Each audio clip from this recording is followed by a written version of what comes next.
Hi, it's Mark Weiss, and this is Fraud on Fridays.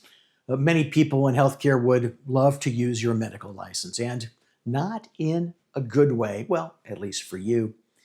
Earlier this year, a federal jury in Dallas convicted a Texas lab owner and former NFL player, Keith J. Gray, for orchestrating a $328 million Medicare fraud scheme involving cardiovascular genetic testing.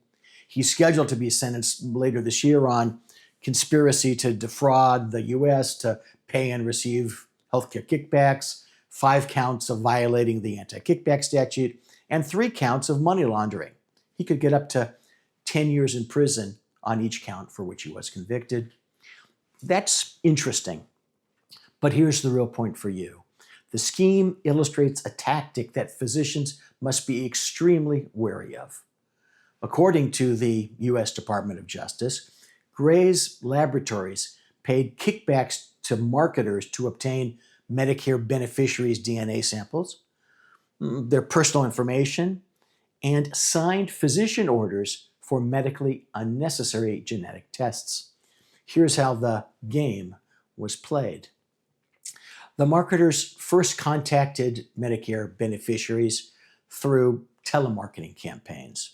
During those telemarketing calls, non-medical personnel qualified the patients for genetic testing. Then came what's referred to as doctor chasing. In other words, the marketers identified the patient's primary care physicians and then pressured those physicians to approve orders for tests that had already been teed up by the telemarketers.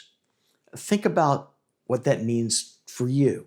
Someone else talks to the patient. Someone else decides the test is appropriate. Someone else prepares the paperwork.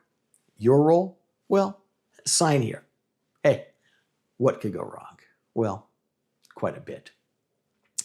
The laboratories billed approximately $328 million to Medicare, with about $54 million actually paid before the scheme was uncovered. And here's the problem for physicians. When schemes like this unravel, the government rarely stops with the marketers or the lab. Anyone whose signature appears on the orders can suddenly find themselves answering very uncomfortable questions, and not just to criminal prosecutors, but to the medical board. A few reminders of what this means for you. 1, medical necessity is your determination. It's not the determination made by a telemarketer. 2, never sign orders based on someone else's screening process. And 3, if someone is chasing you down for a signature, slow down and ask why. Because when the government eventually comes looking for an answer, quote, someone else told me the patient needed the test, is not the defense you might hope it is. And the people who were chasing you down for that signature will now be either nowhere to be found, or even worse, testifying against you to get a lighter sentence.